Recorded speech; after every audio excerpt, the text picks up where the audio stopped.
श्री शिवाय नमस्तुभ्यम। हर हर महादेव। पूज्य गुरु जी के श्रीमुख से मालेगांव में पुण्य श्री शिव महापुराण कथा चल रही है।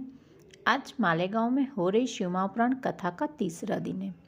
आज की कथा में गुरु जी ने जो भी नए उपाय, नई जानकारी और पत्र पढ़कर बताए हैं, उनके बारे में आज इस वीडियो में आपको बताने वाली हूँ, तो वीडियो को आखिरी तक देखते रहें। आज की कथा में गुरु जी ने बताया है, हम सभी ये जानते हैं कि कौरवों की मृत्यु के बाद महाभारत का युद्ध खत्म हो गया था, लेकिन कोई ये नहीं जानता कि कौरवों के मृत्यु के बाद भी महाभारत का युद्ध चल रहा था कृत और अर्जुन के बीच में। इन दोनों के बीच में पुण्य का युद्ध चल रहा था।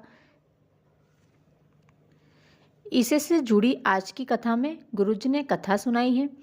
आज की कथा की पहली जानकारी, हमें अपने जीवन में कभी पाप को करना नहीं पड़ता, जबकि पाप बिना सोचे समझे अपने आप हमसे हो जाता है, लेकिन पुण्य करने के लिए हमें 50 बार सोचना पड़ता है। आज की कथा की दूसरी जानकारी, जब हमारे जीवन में दुख आना चालू हो जाए तो समझ लेना चाहिए कि हमारा पुण्य बढ़ रहा है। वहीं यदि हमारी ज़िंदगी में आराम आ जाए, खुशियाँ आ जाए, सुख आ जाए, तो समझ लेना चाहिए हमारा पुण्य खत्म होना शुरू हो गया है। तब समझ लें हमें हमारा पुण्य बढ़ाने का समय आ गया है। आज की कथा की तीसरी जानकारी, पुण्य मंदिर में बैठने से या भगवान की भक्ति और भजन करने से नहीं बढ़ता। पुण्य तब बढ़ता है जब हम किसी ज़रूरतमंद की ज़रूरत को पूरा करते हैं, किसी के दुख की घड़ी में उसके चेहरे पर मुस्कुराहट लाने से, किसी भूखे को भोजन करवाने से, किसी प्यासे को पानी पिलाने से, या किसी बीमार व्यक्ति जिसके पास दवाई के पैसे नहीं है उसे दवाई लाकर देने से हमें पुण्य की प्राप्ति होती है। ये पुण्य अर्जित करने के सबसे सरल और आसान तरीके होते हैं। आज की कथा की अगली जानकारी, सबसे बड़ा पुण्य अपने जीवन में एक बेल का वृक्ष अवश्य लगाएं। ये सबसे बड़ा पुण्य होता है। आप चाहे रहो ना रहो, लेकिन उस बेल के पेड़ के बेलपत्र हमेशा शिवजी पर चढ़ते रहेंगे। उस पेड़ के नीचे छाया में बैठकर कोई व्यक्ति आराम भी करेगा। यही सबसे बड़ा पुण्य होता है। आज की कथा की अगली जानकारी, यदि आप किसी पवित्र नदी में कभी कचरा देखें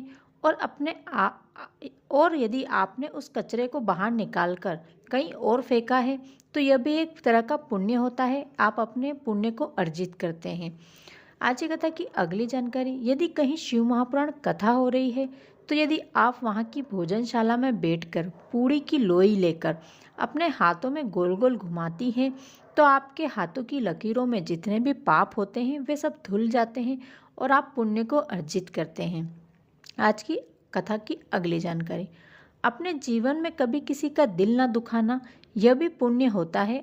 इस तरीके से भी आप पुण्य अर्जित कर सकते हैं। आज की कथा के कुछ पत्र जो गुरुजी ने पढ़कर सुनाए हैं। आज की कथा का पहला पत्र किरण जी ने लिखा है। वे लिखती हैं, गुरुजी, मेरे पति गलत आदत में डूबे हुए थे। शराब, मांस, मदिरा आदि का सेवन किया करते थे। मैं बहुत परेशान थी। जीवन में इतनी तकलीफ मैंने कभी नहीं देखी थी। मैंने पशुपति व्रत किए और आपके बताए द्वारा 1 लोटा जल शिवजी पर रोज चढ़ाती और जल झेलकर अपने पति को आचमन करवाती। इसी के साथ एक चढ़ी हुई बेलपत्र लेकर आती और वह बेलपत्र अपने पति को खिलाती।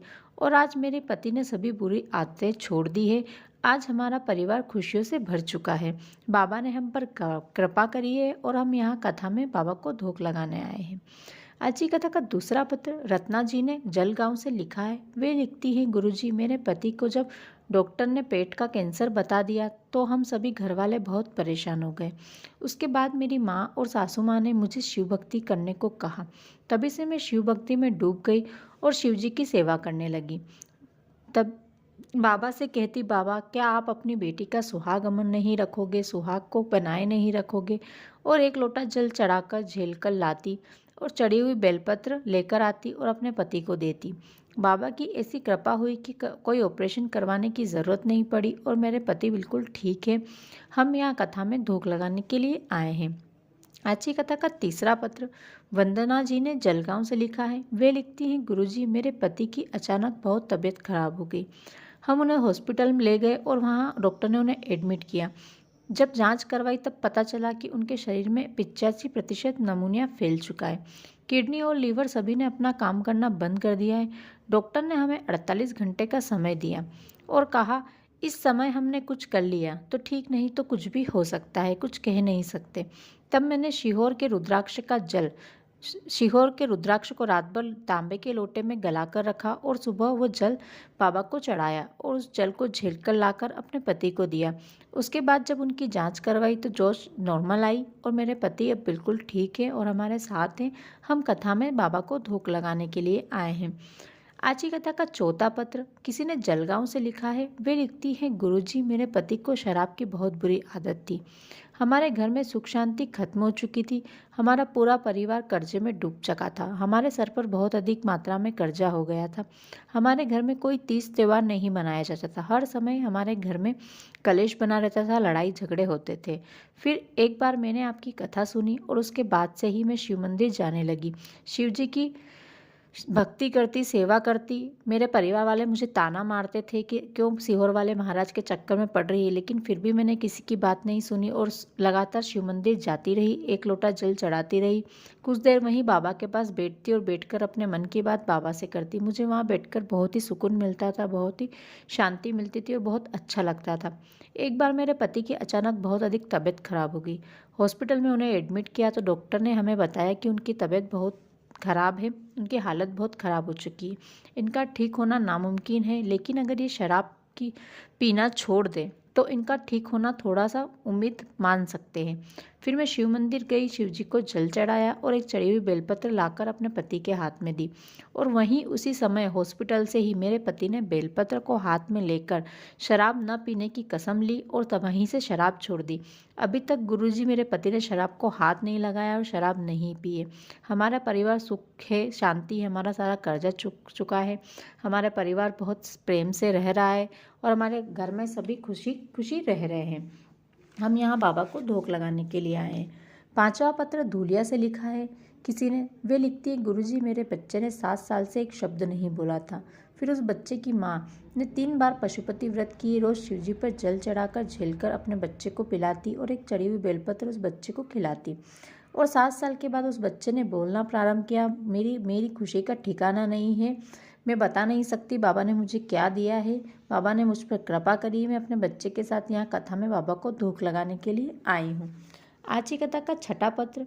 गुरुजी, मेरे भाई का बेटा खेलते खेलते एक बार 12 लीटर दूध के पात्र जिसमें दूध उकल रहा था उसमें गिर गया। बहुत देर तक उसे दूध में उकलता रहा, हमें तो पता ही नहीं था।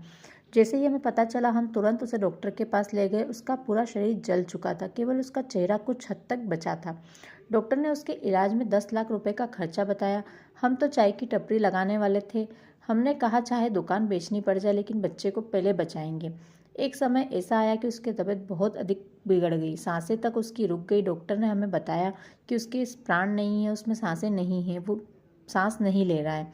तभी किसी ने मुझे वहाँ हॉस्पिटल में ही शिव महापुराण के बारे में बताया और एक लोटा जल शिव जी को चढ़ाने के बारे में बताया, एक लोटे जल की महिमा के बारे में बताया। तभी मैंने एक लोटा जल वहीं हॉस्पिटल के पास शिव मंदिर में शिव जी को चढ़ाया और जल झेलकर लाकर अपने बच्चे के होठों पर लगाया और गुरुजी, मेरे बच्चे की तबीयत में सुधार आया। आज हमारे साथ है, बिल्कुल स्वस्थ है। हम कथा में लेकर उसे धूप लगाने के लिए आए हैं।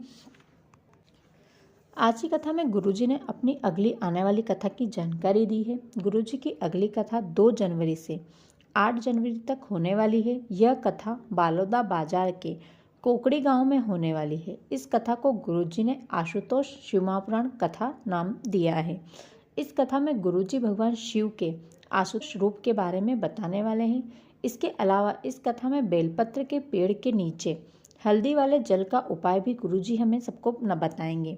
यह अभी तक उपाय गुरुजी ने कहीं भी नहीं बताया है, इसलिए इस कथा को देखना बिल्कुल भी ना भूलें।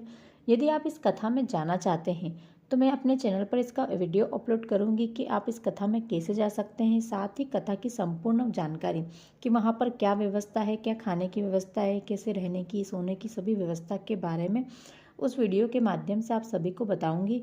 तो अभी तक यदि आपने मेरे चैनल को सब्सक्राइब नहीं किया है तो सबसे पहले मेरे चैनल को सब्सक्राइब कर लें, ताकि जब भी मैं वो वीडियो अपने चैनल पर डालूं तो उसका नोटिफिकेशन आपको मिल जाए और आप कोकड़ी में होने वाली कथा की संपूर्ण जानकारी को प्राप्त कर पाएँ।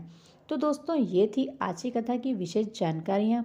आज की कथा में गुरुजी ने कोई नया उपाय नहीं बताया है, केवल गुरुजी ने महाभारत के युद्ध खत्म होने के बारे में बाद जो कथा चल रही थी उस कथा को सुनाया है।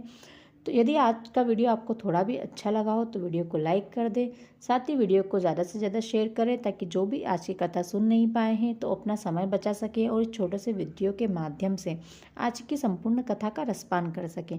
साथ ही कमेंट में हर हर महादेव और श्री शिवाय नमस्तुभ्यम लिखना बिल्कुल भी ना भूलें। धन्यवाद।